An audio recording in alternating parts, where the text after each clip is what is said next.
In the previous lesson, we learned about the Gauss-Jordan method, which ultimately solves a given linear system.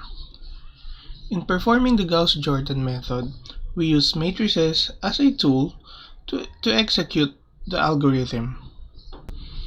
Aside from its use in performing the Gauss-Jordan method, matrices are interesting objects in mathematics themselves.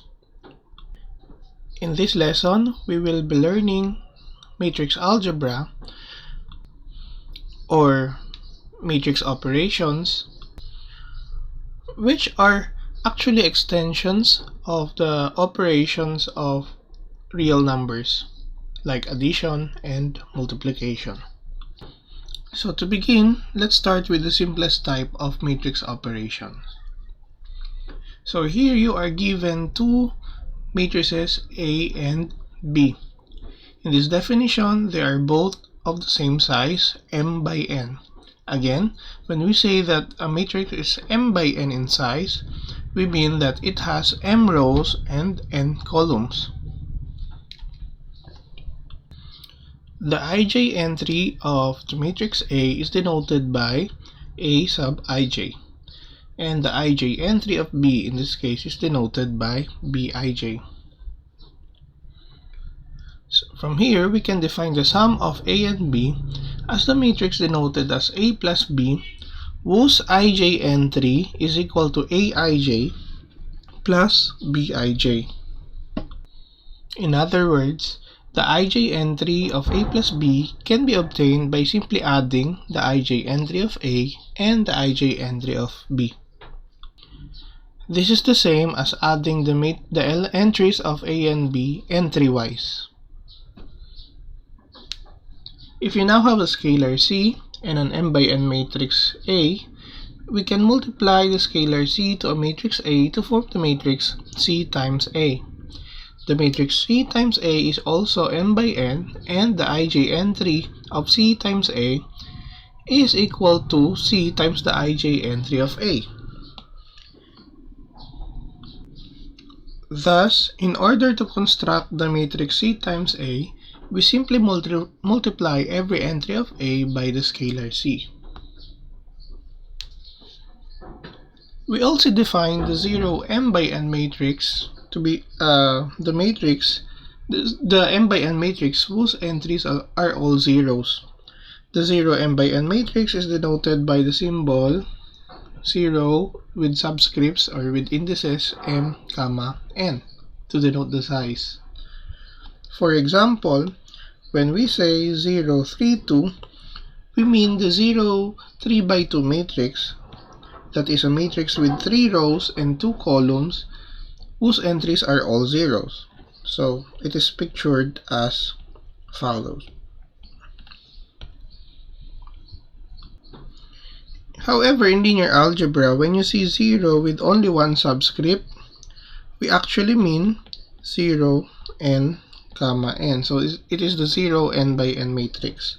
For example, when we write 0, 3, we mean the 3 by 3 0 matrix, as shown. If one defines minus A to be the negative of the matrix A, obtained by simply taking the negative of every entry in A, then we can now define A minus B to be the sum of A plus minus B. Take note that when you look at this definition, subtracting A minus B is the same as subtracting the entries of A minus the entries of B.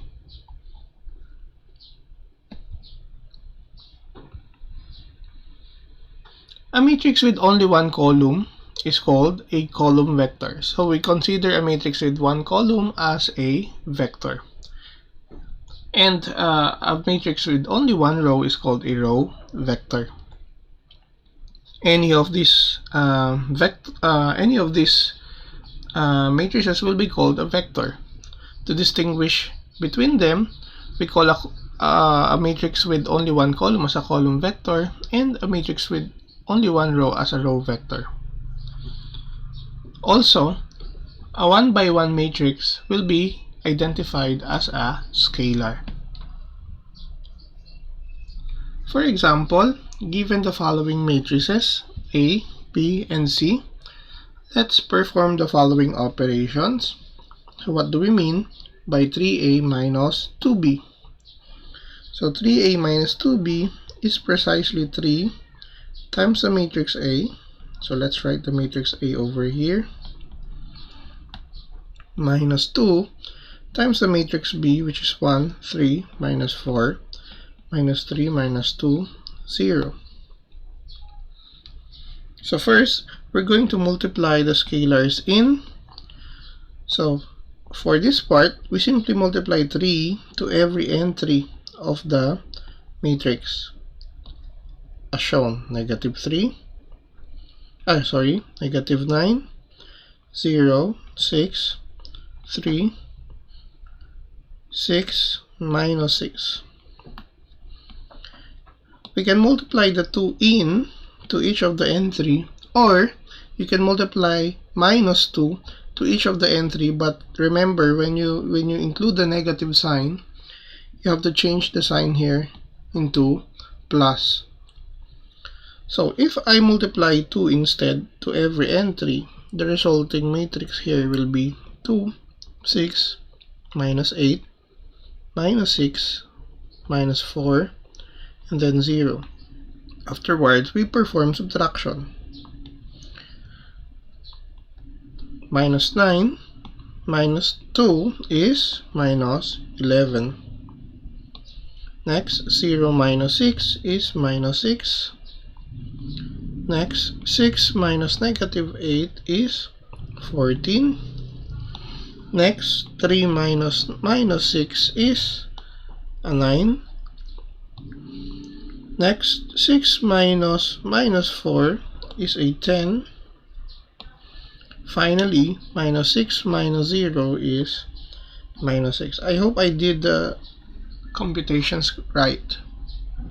Again, if you miss out anything, you can always pause and rewind.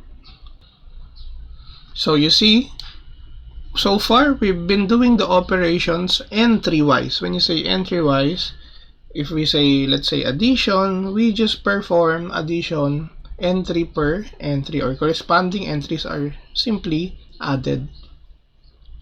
For the next example, let's try to do 2A plus C. 2A plus C is simply 2 times the matrix A plus the matrix C. But you see, the first matrix over here, if we perform scalar multiplication, is going to be a 2 by 3 matrix. On the other hand, the second term is a 3 by 2 matrix. If you recall the definition of matrix addition for a while, here we are required that A and B be of the same size for the addition to be performed. Now, because here the two matrices are not of the same size, then this addition is not defined. So we simply say is not defined. Alright. Next, we say that a matrix A is a linear combination of the matrices A1, A2 up to AN. Again, so in this definition, you are given n matrices A1 up to AN. Now we're saying that a given matrix A is a linear combination of this if you can write the matrix A in the following form: x1 times A1 plus x2 times A2 plus and so on, xn times AN. In other words, if you can find, or if there exists scalars x1, x2 up to xn, so that this equation holds. It's called a linear combination because this operation combines both matrix addition and scalar multiplication.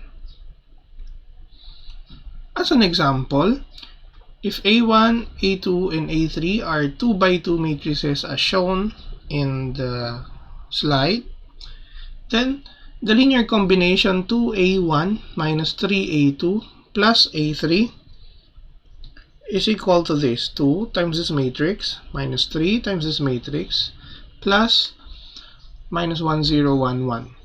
Okay, now what is the sum of this matrix? We do it entry-wise. So here 2 times 2 is 4 minus 3, that's 1, minus 1 is 0.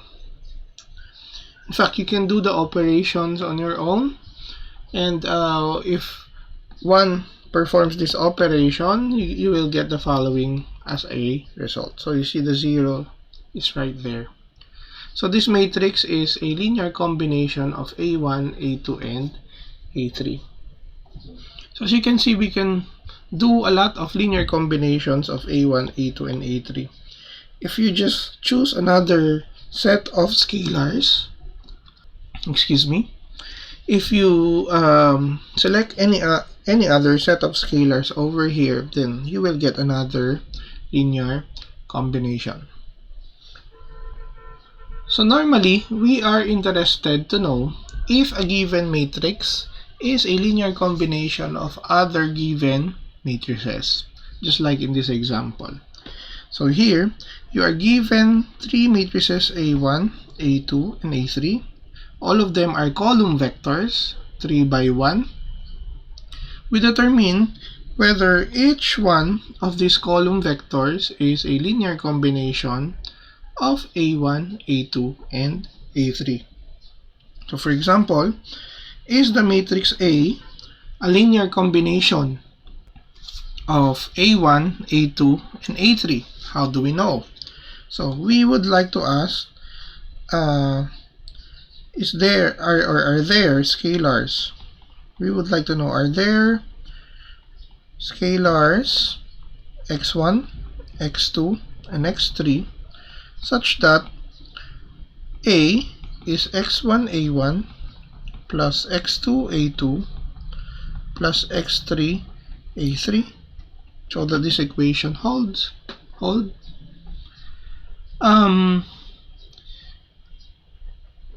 So here we consider we rewrite this equation as follows. So this equation will then be converted to 2, 1, 2. So this is the A. And we would like to find out if an x1 exists, if an x1, an x2, or an x3 and an x3 exist in this case. So how do we know whether there exists x1, x2, and x3? We simplify the right hand side. So for a while, let's ignore the b first. So it will become 2, 1, 2. If this simplifies, this gives us 3x1 minus x2 plus 4x3. How did I get this? I'm looking at the 1, 1 entries of each of the columns. Then multiply, multiply, multiply, and then add.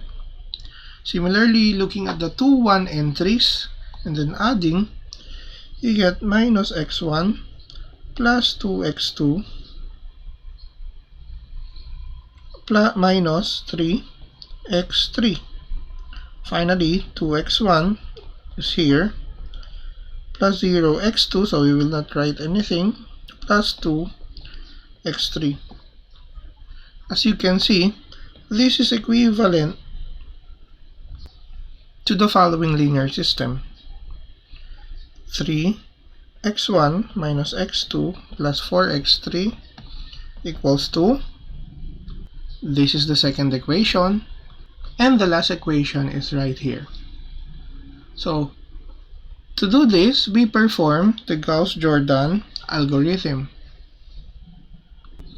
As you can see over here, we obtain the the augmented matrix of the linear system. So the first column corresponds to the variable x sub 1, the second column corresponds to the second variable x sub 2, and the last column corresponds to the variable x sub 3.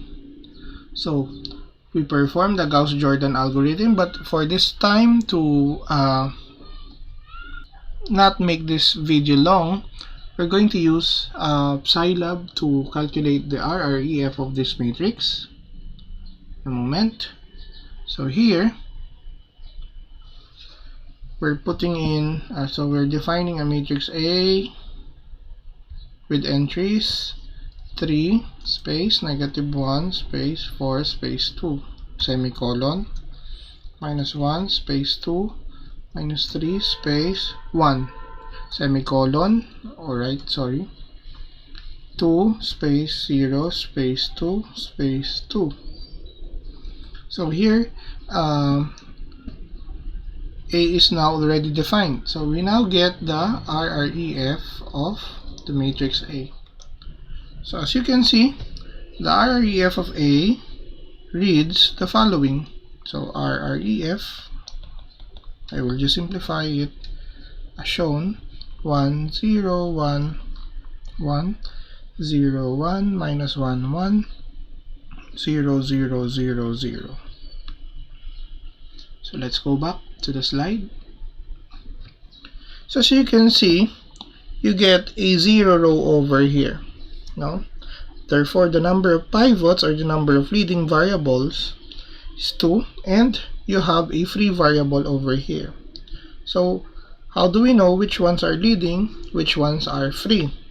So ang leading variables natin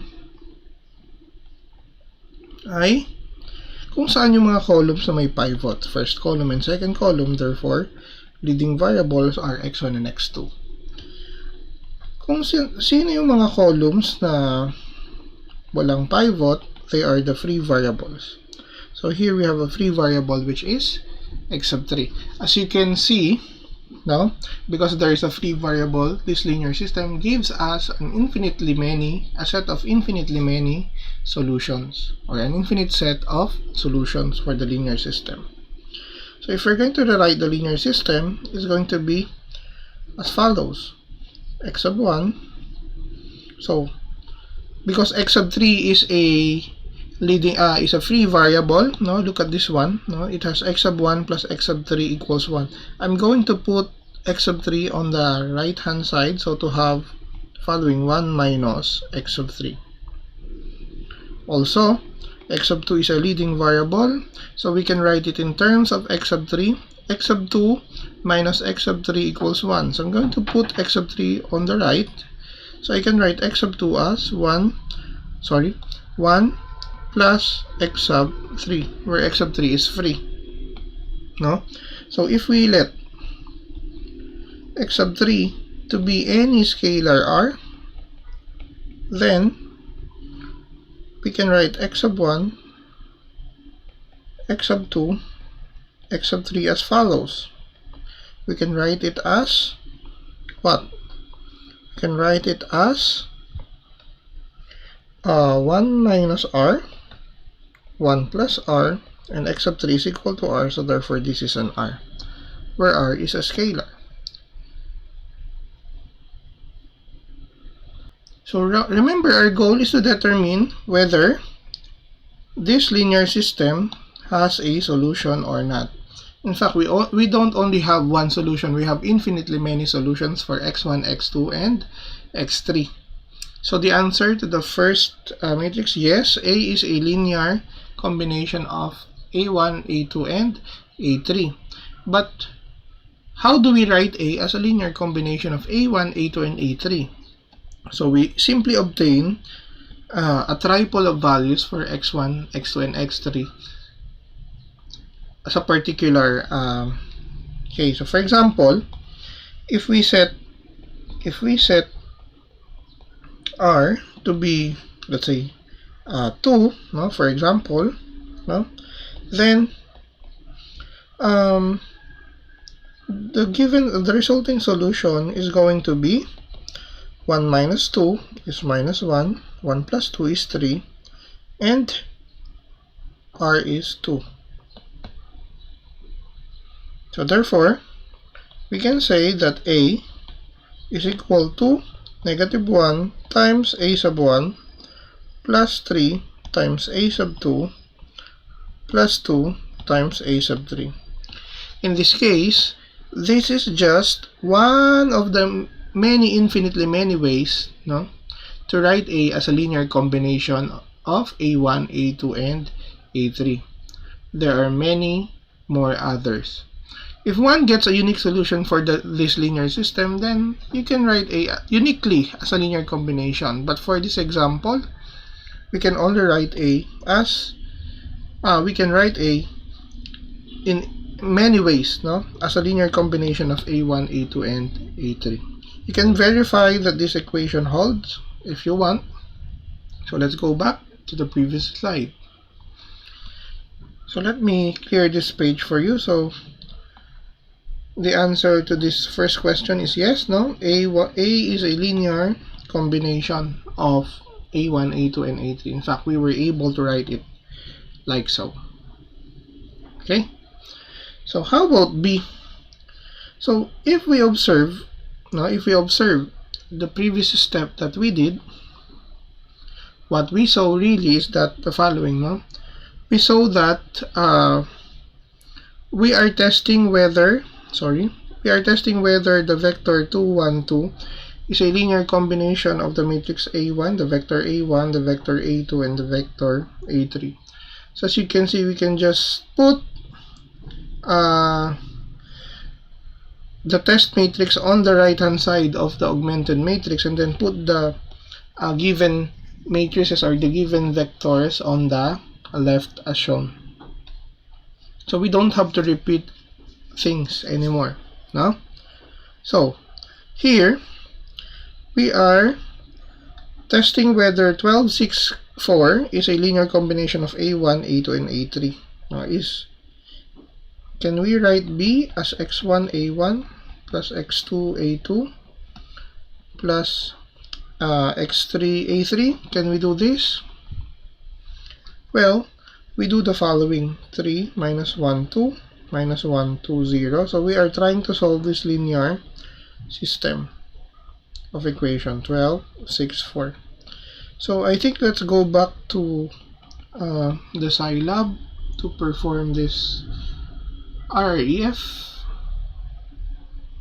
Okay, so here let's try to define another matrix. Let's say B. B.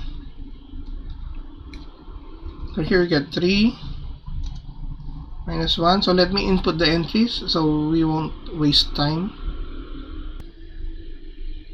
So there, matrix B is already defined. We can now get the RREF of B. So there you get it. So the RREF B is, so let me write the RREF of B for you. So the RREF is 1, 0, 1, 0, 0, 0, 1, minus 1, 0, 0, 0, 0, 1. So let's go back. So there. So as you can see, this linear system, or this the RREF of the augmented matrix, has a row where on the left side of the vertical bar all are zeros, but on the right hand side you get a 1. This third row corresponds to the equation 0x1 plus 0x2 plus 0x3 equals 1, which can never be solved because 1 is not 0. Therefore, the linear system is inconsistent. Therefore, as a conclusion, B cannot be written as a linear combination of A1, A2, and A3. So the answer to the second one is a no. So we can actually generalize this observation in a theorem, no? So let's say AB is the augmented matrix of a linear system. Then we can say that the linear system has a solution if and only if the column B is a linear combination of the columns of A. So really, that's what happened in the previous example. Because, no, so you can see you can always rewrite this linear system as follows. In other words, instead of there are two different ways to look at linear systems, no? In terms of rows, it's just a set of equations. But you can also think of the linear system as, well, the problem of columns, no? you're determining whether a given vector is a linear combination of the others, no? That problem of determining whether a given vector is a linear combination of others is equivalent to solving a given linear system. In pictures, for example, when you look at this linear system, when you look at it in terms of rows, we get the following picture for your linear system, right? We're looking for the point of intersection of the lines. But when you look at this in terms of columns, so this is going to be the same linear system represented in a different way. So here we are determining whether 7, 3, the vector 7, 3, is a combination of 2, 3, and the vector 1, negative 1. In pictures, you can realize it as follows. No? So this is the given vector 7, 3. We determine whether I can write 7, 3 as a linear combination of 2, 3, and 1 minus 1. Meaning to say, I'm finding x and y so that this is true. As you can see, if I stretch out this vector by a factor of 2, and if I stretch out this vector by a factor of 3 and add the result, the resulting vector is the vector 7, 3. Therefore, the solution is 2, 3. 2 for x and 3 for y. So as you can see, same problem but different approach. Ito nga yung meme na ginawa ko. This is what your parents think you do. And this is what society thinks you do. But in reality, we're just doing it in silo.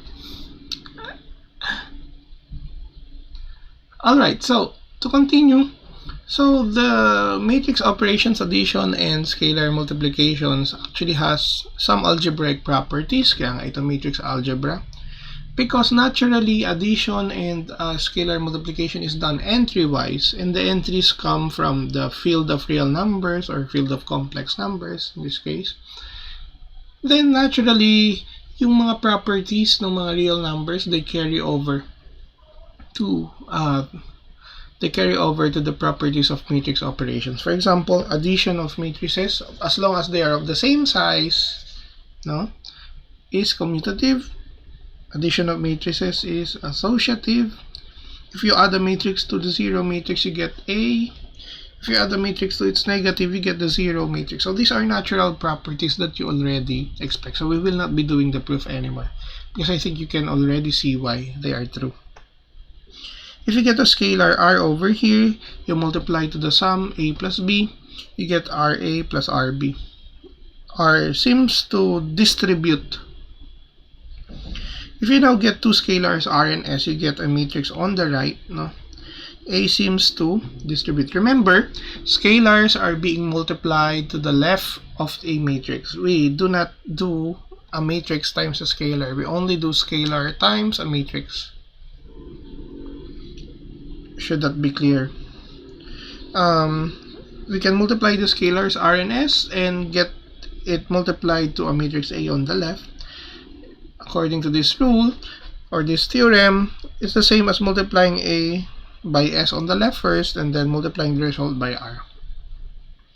Finally, if you multiply the scalar 1 to any matrix A, you get the same matrix A. Let's now go to a more interesting operation for me, because this is quite unnatural at first, but as we continue learning linear algebra, especially later, now you'll see that this definition is natural. So when it comes to matrix multiplication, no, there are some restrictions on when can we do multiplication. Unlike addition, as long as the matrices are of the same size, you can do matrix addition. But for multiplication, there are some rules that need to be followed.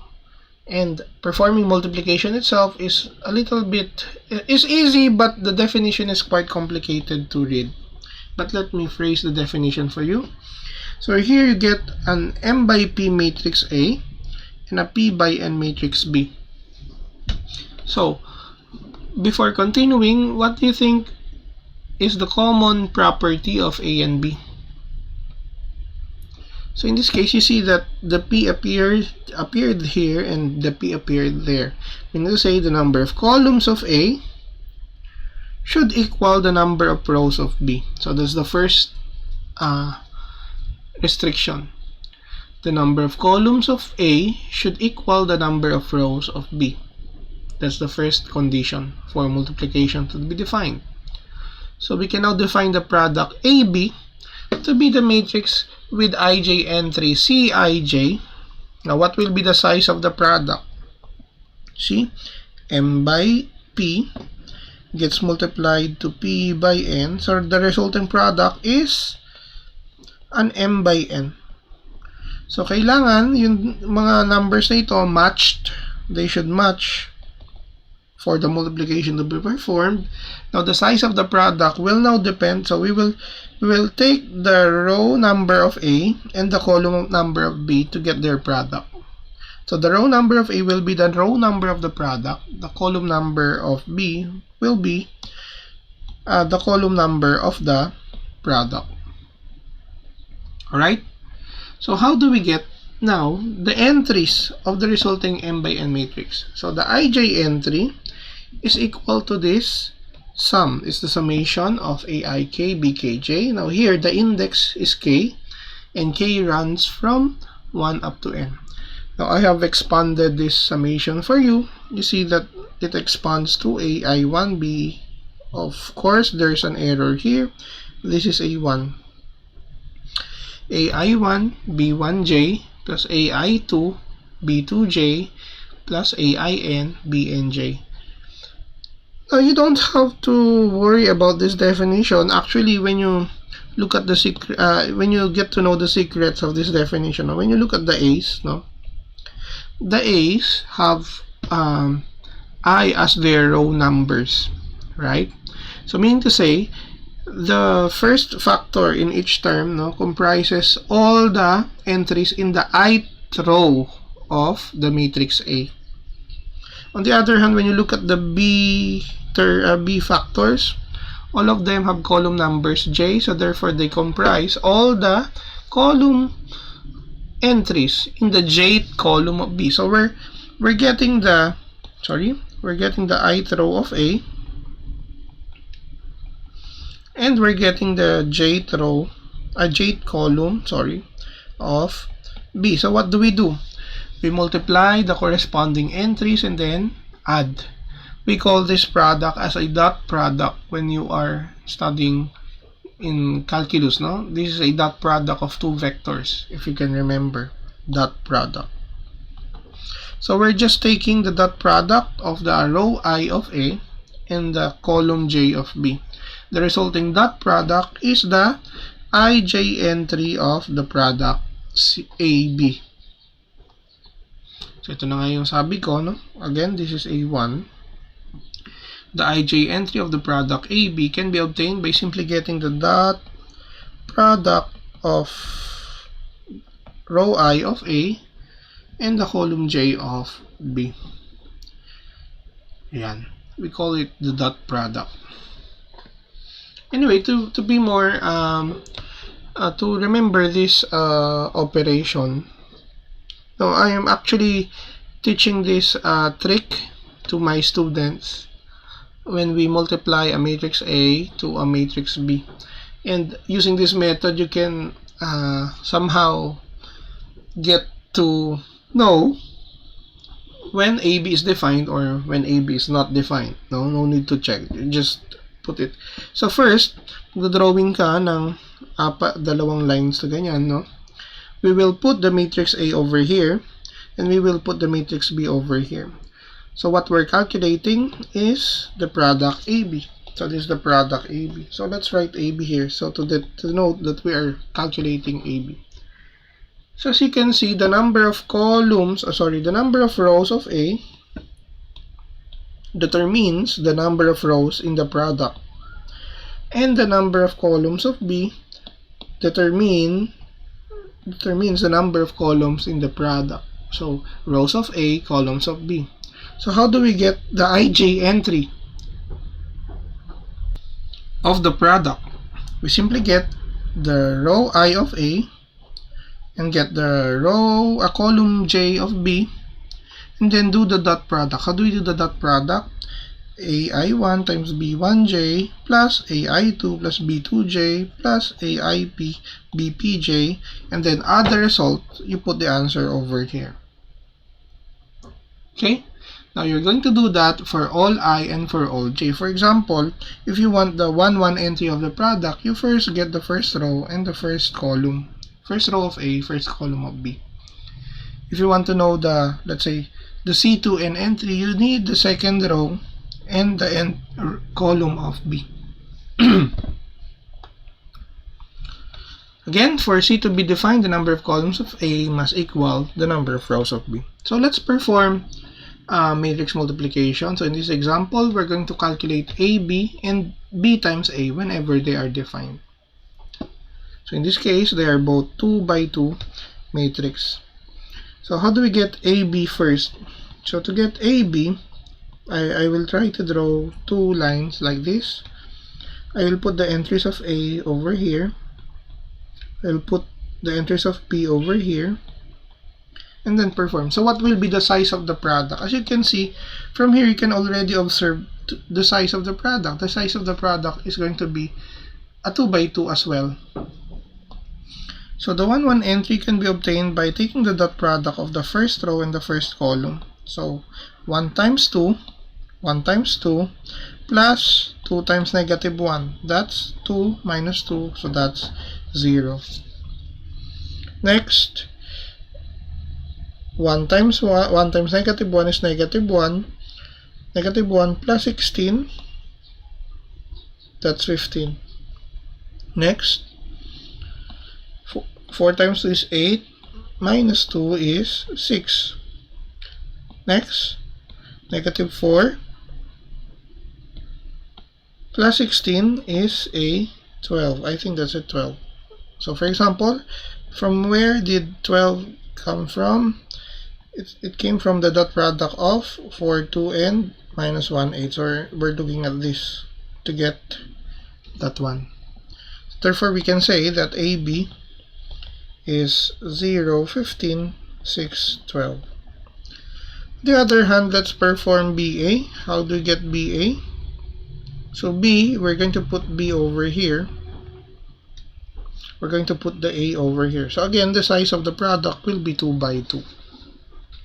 So performing the multiplication, 2 minus 4 is negative 2.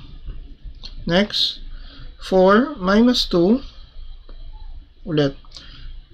4 minus 2 is 2. Next, minus 1 plus 32 is 31. Finally, negative 2 plus 16 is 14. So as you can see, BA is minus 2 to 31, 14. So what do you observe in this example? In this example, AB is not the same as BA. So in general, we can say that matrix multiplication is not really commutative. Now, so you do not expect AB to be the same as BA. Unlike addition. No? For addition, A plus B is the same as B plus A. For multiplication, no. So let's now calculate AB and BA for these examples. So here I place the matrix A on the left, and on top we will put the matrix B. There. So you can already guess what is the size of A times B. What's the size of A times B? It's going to be 3 by 3. So the product of a 2 by 3 matrix with a 3 by 3 matrix is a, this is not 2 by 3, this is 3 by 2, this is, 3 by 2, and that is 3 by 3, ulit, 3 by 2, 2 by 3, 3 by 3, ang gulo ko, no? So as you can see, these things don't match. Mali pala na 3 by 3 ang product. First of all, yung number of columns na ito doesn't match with the number of rows. You see, what will happen if you try to perform multiplication this way? As you can see, if you try to match this, no, you see, mauubusan ng kapartner yung 8. Diba? So therefore, AB is not defined. So let's just write AB as not defined. The other hand, what is BA? For BA, so we are going to put the B over here. 4, 0, 2, 8 minus 1, 7. Then we will put 2, 1 minus 3, 4, 1, 6 over here. So, do you think they are compatible if I pair rows by columns? No? Can I do that? Yes, I think, no? Tatlo, tatlo, tatlo, tatlo, tatlo, tatlo. 3, 3. Okay? So, what will be the size of BA now? 3 by 2. So, BA is, first 1, 1 entry tayo. First row, first column. 0 plus 3 plus 0. That's 3. First row, second column. 0 minus 4 plus 0. That's minus 4. Next. Second row, first column. 8 plus 0 plus 2 is 10. Next, this one and this one. That's 4 plus 0 plus 8. That's 12. Next, third row and first column. That's 16 plus 3, 19 plus 7. I think that's 26. Tama ba? Yeah. Last entry, third row, second column. 8 minus 4, that's 4. Plus 30, plus 42. Hirap naman. Ulit, 8 minus 4, that's 4. Then plus 42, okay, 46. So therefore, BA is the 2 by 3, a 3 by 2 matrix, 3 minus 4, 10, 12, 26, 46. So in this example, BA is defined, but AB is not defined. Or it could be the other way around. Maybe AB is defined, but BA may not be defined at all. Again, another example. So again, let's check the sizes. First, this is 2 by 3. This is 3 by 1. So can we multiply? Yes, they are compatible. No? So let's perform multiplication. A, B. Let's put A over here. Let's put the B over here. 2 minus 3, 1. So what will be the size of the product? 2 by 1. Okay? So it's going to be first row, first column. 2 minus 6 is negative 4. Minus 1 is negative 5. Next, second row, first column. 4 plus 0 plus 1 is 5. Is that correct? I hope that's correct. So therefore, AB is the 2 by 1 vector minus 5, 5. Okay, so look at here. So you can see this column vector 3B, when multiplied to A from the left, no, it's transformed to a 2 by 1 matrix. How about BA? Is BA defined? So when you try to just write BA this way, no, without being careful, kagaya ng nangyari kanina, without really being careful, as you can see, the rows and the columns don't match. 1 entry, 2 entry, so they don't match. That's why you know that this is not defined. So BA is not really defined. So take note that this is just a scratch paper, no? It is a scratch paper. Or pwede nyo isulat naman. But syempre, you have to write your answers or conclusion in complete sentences still. Again, as an important remark, matrix multiplication is not really commutative. So let's look at a particular example, no? A problem in real life. So the sales of a famous fast food chain last Sunday in Santa Mesa and Cubao branches are given as follows. So the matrix shows the total number of units sold per branch, no, of these three products in the fast food. So you have the burger, the chicken, and the spaghetti. Now the usual selling price for each of these items are 45 for burger, 75 for chicken, and 50 for spaghetti. Now if you have this some kind of loyalty card, no, if you have this card, then these prices will be discounted for you. The new prices will be 40 for the burger, 68 for the chicken, and 43 pesos for the spaghetti. Now you are asked to calculate the revenue of each store under the usual selling price and under the discounted price. So we're looking for actually 4 pieces of information, no? Yeah. What are the 4 pieces of information? Yung revenue sa Santa Mesa for under the usual selling price. Yung revenue sa Cubao under the usual selling price. Yung revenue sa Santa Mesa under the discounted price. And the revenue for Cubao branch under the discounted price. As you can see, you can present the answer, no, in terms of a matrix. But how do we get to find that matrix? So how do we get to answer this problem? So here, this given data, I'm going to summarize this data as follows. So this is the unit price matrix, no? Anong price pala nung unit sold matrix? This is, what's this? 3 by 2. So this is a 3 by 2. Let's write 3 by 2. Now this is a 2 by 3. Right? So parang ito naman yung regular price ng burger.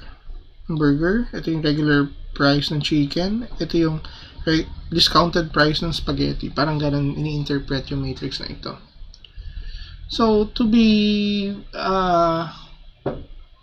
put this in the context of linear algebra, let's place them in actual matrices. No? Ito yung unit selling price matrix. Ito naman yung, sorry, this is the price. This is the number of units sold matrix. The question is, what should we do? So here I am multiplying. What's this? Oh, this is t times s. Why did I do t times s? Why not s times t? Kasi remember, for example, when you want to know the revenue, for example, in Cubao for regular price, what do? You multiply, no? You multiply this, no? For example, regular price. This, you multiply 45 pesos by. Wait, let's go back. Ito pala yung matrix dun sa previous slide. No? You multiply 45 by what? For Cubao. Diba ito ay Santa Mesa, ito ay Cubao. Ito yung kita sa burger, chicken, and spaghetti. So, there. You multiply mo yung 45 sa 154 dito. I-add mo yung 75 times 523, yan yung kita. No? Tapos, multiply mo yung 50 sa 239. Ito yung kabuang kinita ng Cubao under the regular price for that particular thing. So, we're taking the dot product of this row with this column. Dahil, nauuna palagi yung matrix na kinukuhanan natin ng rows, nasa kanan yung matrix na kinukuhanan natin ng column. So, that gives me an idea to multiply t times s. Otherwise, when you do s times t, that will also be possible to be multiplied, but the interpretation will be a little bit different. No? We don't have an interpretation for 208 times 45 plus 154 times 40. I don't think we have an we don't have an interpretation for that, or if there is, I don't think that's what we need. So we multiply TS as follows, and I get this matrix. The question is now, how do we interpret this? Remember, this row, no? Ito yung regular price vector. Ito yung discounted price vector. Ito naman yung para sa Santa Mesa. Ito yung para sa Cubao. That gives us the following. Na ito yung kinita ng Santa Mesa under the regular price, kinita ng Cubao under the regular price, and so on. So as a conclusion, we have the following interpretation. So here you get to apply the matrix multiplication in a situation where the resulting product, yung entries ng resulting product, gives us important information. So let's now do the following. Compare AB times C with A times BC. So how do we do this? So pag sinabing AB times C, inuuna si AB because of the grouping symbol, and then pa-follow mo si C. Paano yung AB times C? Ganito. Sulat muna natin si A. 1, 3 minus 1, 2, then B. The resulting product will be 3 plus 12 is 15, 0 plus 3 is 3, negative 3 plus 8 is 5, finally 0 plus 2 is 2. Now I'm trying to speed up a little bit to minimize the consumption of time in this video, no? The length of this video. So the resulting product is AB. Ito pa lang yung AB. Now we want AB times C. So we are multiplying AB with C. So I'm going to put another vertical column here, a vertical bar, vertical line. So I'm going to put the C over here. So ito na yung AB times C. Okay? So 15 minus 3, that's a 12. Next, that's 5 minus 2, that's a 3. So therefore, you can say that AB times C is the column vector 12, 3. How about A times BC? So here you're getting BC first, no? So sulat muna natin si BC. So let me place this one here instead. Alright. So si BC muna tayo. So how do I write that? Dito muna si B. 3041, and then dito is si C. So the resulting product is 3 plus 0 is 3. Then 4 minus 1 is also 3. Then this being BC, how do I multiply A on the left? So instead of drawing a vertical line, I'm going to draw a horizontal line. Dito ko ngayon ilalagay si A, para ito si A times BC. So si A ay 1, 3, minus 1, 2. Na itong method ko na ito ginagawa ko when I was in the undergrad. Although the teacher and the book did not really teach this method, no, I happen to find that this one is quite effective, especially when you're multiplying a lot of matrices at the same time. So 3 plus 9 is 12, minus 3 plus 6 is 3. So therefore we conclude that A times BC is 12, 3. Now, are we surprised that the products are the same? You should be surprised. Why? Because multiplication is, as you can see,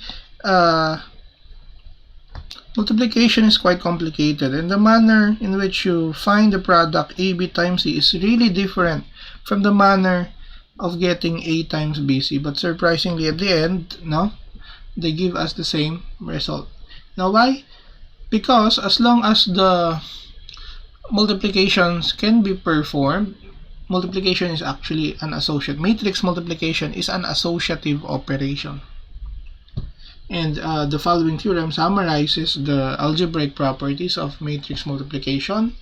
Number 1, it is associative as long as these matrices are of appropriate sizes. Matrix multiplication can also be distributed over addition, like so, or you can distribute it from the right if you want. And if we get a scalar multiple of A, scalar multiple of B, that's the same as, that's actually the scalar the scalar factor of Rs of the matrix AB. Parang the product of scalar multiples is a scalar multiple of the product. It's like that. You can combine the scalars together, you can combine the matrices together. Now the proofs of this are quite tedious and long, no? But they can be found in your modules dun sa set of lecture notes that I've already uploaded in the classroom, online classroom. Alright, you can find the full proofs there. Magamit tayo ng mga Aij, Bij, yung definition ng matrix multiplication. I'm not going to do the proof here because of the time constraint that we have here. So from here, we can now define exponents of a matrix. No? We define a to the 1 as A, and for each positive integer k, where k is greater than 1, no? We define a to the k as the product of a to the k minus 1 times a. Like when you say a squared, that's a to the 1 times a, or simply a times a. When you get to have a cubed, that's a squared times a, where a squared is aa. Right? And because we know that matrix multiplication is associative, no? This will be the same as a times aa, or a times a squared. Alright? It doesn't matter how you write your a cube, whether a squared times a or a times a squared, it doesn't really matter. And that is because of the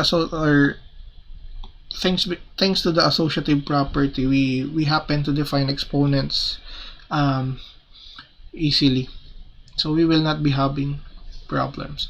For negative exponents, let's forget about that for now. Let's just focus on the positive integers exponents first. Okay, anyway, so there is this matrix, which is what we call as the identity n by n matrix. This matrix is denoted by In. By the way, before I proceed, for the exponent, no, to hold, actually, we require that the matrix is a square matrix. When we say a square matrix, equal yung number of rows to number of columns. So that no matter how many times you multiply A to itself, no, the sizes will be appropriate and will not be changed. Kasi for example, when you get to have a 2 by 3 matrix, you cannot multiply a 2 by 3 matrix with another 2 by 3 matrix, or with itself, because the number of columns is not the same as the number of rows. Right? Alright, so that's why for exponents, we restrict our definition for an n by n matrix. So let's go back. The identity n by n matrix is the matrix denoted by In. It's an n by n matrix whose ij entry is defined as follows. Magamit ako ng symbol na delta ij. Ano yung delta ij? Delta ij is 1 if I is j, and it is 0 if I is not j. Meaning kasi if the row number equals the column number, we'll just put a 1. So 1, 1, 2, 2, 3, 3, 4, 4, we will put a 1. But for all others, whenever the row and the column numbers do not coincide, we'll just put a 0. So for example, this is where the row number and the column numbers are equal. This is where the row and the column numbers are not equal. So ang I2, it's a 2 by 2 matrix represented as follows. Ang I3 naman ito, no? So as you can see, 1 ka dito sa tinatawag nating diagonal. of a matrix or the main diagonal of the matrix, and then 0 elsewhere. Ito naman yung I4, and so on. So we can just continue. Now, why do you think this is called the identity n by n matrix? Well, if you have an m by n matrix and you multiply an n by n identity matrix on the right, kasi you can only multiply an n by n on the right of an m by n, diba? The resulting matrix is A. And if you happen to multiply an m by m matrix, identity matrix on the left of A, because you can only multiply it on the left of A, the resulting matrix is also A. So it acts like the identity element in a group, no? Sa abstract algebra when you were studying. Well, I will give a proof to number 1. The proof for number 2 is similar. So let's say A is an m by n matrix. We will multiply it to the in. If we denote by Cij the ij entry of the product Ain, then we can write Cij by the definition of matrix multiplication as follows. Na yung delta Kj na to, siya, di ba kanina kasi yung In, yung ij entry ay ito. But this time, no, kasi nasa loob siya ng definition ng Cij, delta Kj siya as in the definition. Pag in-expand mo nga yan, ganyan, yan. Okay? Ganyan siya. Sige. You can pause and look at it if you want to observe. Now remember, delta ij, no, yung symbol na delta ij is almost 0 every time except when the subscripts are equal. So in this case, when k runs from 1, when k runs from 1, 2, 3 up to n, no, as you can see, it will hit, k will hit j at some point, at some place in the middle. Mangyari 1j, 2j, jj, and then nj, hanggang sa nj yung dulong-dulo. As you can see, because this is delta, no, yung delta ij natin ang definition, 1 if I is j, parehas yung subscript, 0 elsewhere. So all of these guys are 0, no, except for this one. For this one, delta jj is 1. So the resulting product is going to be aij, because all the terms will cancel out. The term that will remain is aij delta jj. In that case, delta jj is 1. And aij times 1 is aij. So that proves that Cij is aij. Meaning to say, the ij entry of the product Ain is the ij entry of the matrix A. Therefore, we can say that Ain is equal to A. Now, as a matter of trivia pala, no? Yung symbol na ito, yung symbol na ito, let me go back. This symbol is used in linear algebra. This is a very useful symbol. The symbol is sometimes what we call in linear algebra as the Kronecker delta symbol. It's used frequently in linear algebra as a tool or whatever, as a notation. So let's continue our discussion. Where are we? Wait a minute. So nandito tayo. Again, yung proof nung number 2, I will leave it as an exercise for you. Now this is, I think, the last slide, no? Given this linear system, no? If you're going to write by a matrix A, now if you symbolize by A, the matrix consisting of the coefficients of the unknowns, and X be the column of unknowns, X1 up to Xn, at B yung mga column of constants on the right hand side of each equation, no? If you note this by A, ang tawag natin dito, I call this the coefficient matrix of the linear system. This is the vector of unknowns, ito yung vector of constants. If you multiply A times X like this, what do we get?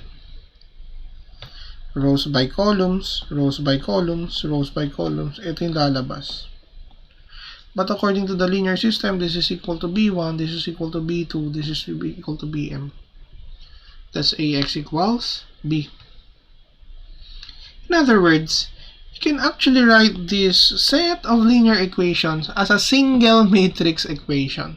So basically, solving linear system is basically solving for an important matrix equation, namely A times X equals B. Ang tanong, now if we don't want to solve for this, no, how do we solve for this? Normally in algebra na pambata, when you get to have 2x equals, let's say 4, how do you, 4, let's say 6, how do you get to solve for x?